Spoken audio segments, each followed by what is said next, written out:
तो hello friends, Radha garden tips में मैं आपका स्वागत करती हूँ। तो आज मैं आप लोगों के सामने ये प्लांट लेके आई हूँ।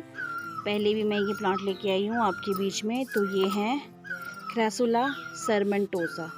तो ये क्रेसुला की ही वैरायटी है। क्रेसुला की बहुत ज़्यादा वैरायटी है, तो हज़ारों में इसकी वैरायटी है। तो उसमें से क्रेसुला में से एक वैरायटी ये भी है।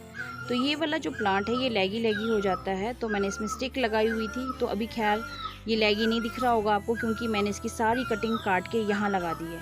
तो अब जो मैंने वहाँ से कटिंग लगाई थी पहले पॉट से, तो वो ये यहाँ पे बहुत ज़्यादा फैल गई, आप देख रहे होंगे यहाँ पर। तो आज मैं इसी को ही फिर से कटिंग लगाना आपको बताऊंगी कि बहुत ही इजी कटिंग इसकी लग जाती है। ये देखिए, मैंने ये बहुत ही, देखो बिल्कुल बिल्कुल नाजुक इसकी स्टैम्प है, मैंने हाथ से ही तोड़ दी है। मुझे किसी ने बोला था कि आप आर्टिफिशियल प्लांट दिखा रहे हो, तो मैं ये आर्टिफिशियल प्लांट नहीं है, जीता जाता जागता प्लांट है आपके सामने ही, और मैं इसकी कटिंग लगाने वाली हूँ। तो ये देखिए यहाँ पर, तो मैं इस तरह से जो लैगी लैगी पार्ट है ना, इसका मैं सारा निकाल दूँगी, क्योंकि जब ये लैगी लैगी हो जाता है ना, तो इसको संभालना मुश्किल हो जाता है। तो ये जंगली टाइप दिखता है, तो मुझे बिल्कुल भी अच्छा नहीं लग रहा है कि मैं इस तरह से इसको करूँ, क्योंकि देखो कटिंग करने से ये इस तरह से शूट निकल आती है साइड साइड में। ये देखिए जैसे यहाँ पर भी है। तो पिंचिंग करना बहुत ही ज़रूरी है, कटिंग करना बहुत ही ज़रूरी है अपने प्लांट को, तो वो शेप में रहता है, वो डी शेप नहीं होती है उसकी। तो यही बात है। तो मैं अपने इस क्रेसुला सरमेंटोसा को मैं इस तरह से पिंचिंग करती रहती हूँ। तो मैं काफ़ी बड़ी पिंच कर रही हूँ, क्योंकि मुझे इसको लगाना है। मेरे को 2-3 प्लांटर से मुझे अब 4th प्लांटर इसका बनाना है। तो मैं इसको अभी ग्रोइंग बैग में लगाऊंगी। देखिए जैसे मैंने कटिंग की थी, तो यहाँ से इसके क्या निकल रहे हैं, न्यू शूट्स निकल रहे हैं। जहाँ मैंने एक कटिंग करी है, वहाँ से ये मतलब फैल के 2 कटिंग, वहाँ से 2 शूट्स वहाँ से निकल रही है। तो इसी तरह से है, इसका फ़ायदा होता है पिंचिंग करने का। मैक्सिमम लोगों को पता होगा, और बहुत सारे लोगों को पता भी नहीं होगा जो मेरे व्यूवर्स हैं। तो इस तरह से जो भी लैगी लैगी पार्ट है वो सारा निकाल दूँ, क्योंकि मुझे इसको बूशी रखना है। इसको मैंने लैगी नहीं रखना है, इसको मुझे बूशी रखना है। तो ये देखिए, मैंने सारे बुशी जितनी भी इसकी टहनियाँ थी वो सारी मैंने निकाल दी है। इसको मैं नहीं निकालूंगी, क्योंकि मैंने यहाँ से कभी कटिंग की थी, शायद मैंने तीसरे गमले में लगाने की कटिंग ली होगी, तो उसमें से भी 2 शूट्स निकल गई है। ये देखिए यहाँ से ये भी कटिंग ली थी मैंने यहाँ इसके लिए। तो यहाँ से देखो ये न्यू शूट निकल गई है यहाँ पे।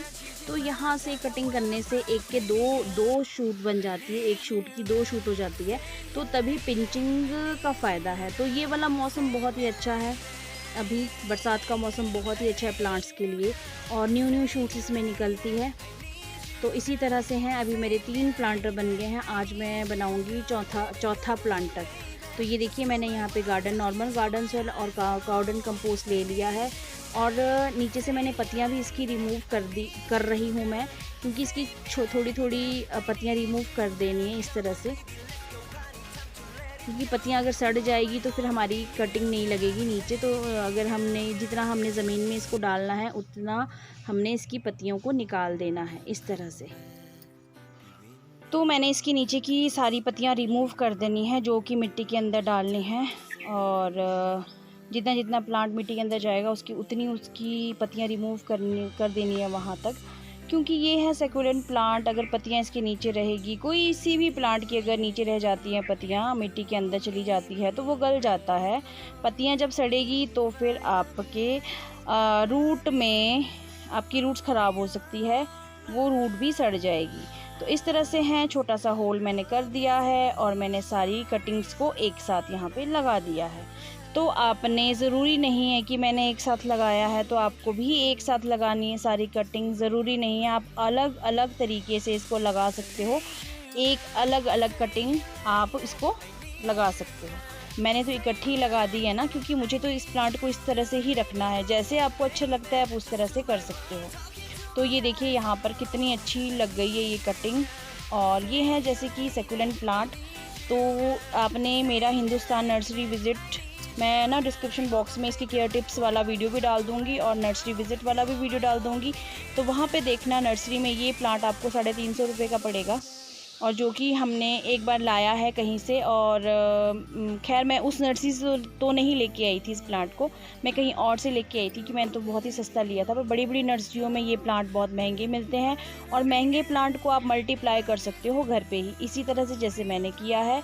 तो अब मेरी ये कटिंग्स मेरी तैयार हो चुकी है और अब इसमें क्या करना है, आपने देना है पानी। जैसे कि ये सक्यूलेंट प्लांट है तो पानी का बहुत ध्यान रखना है, पानी ज़्यादा नहीं डालना है और बारिश में तो इसको बिल्कुल भी नहीं रखना है।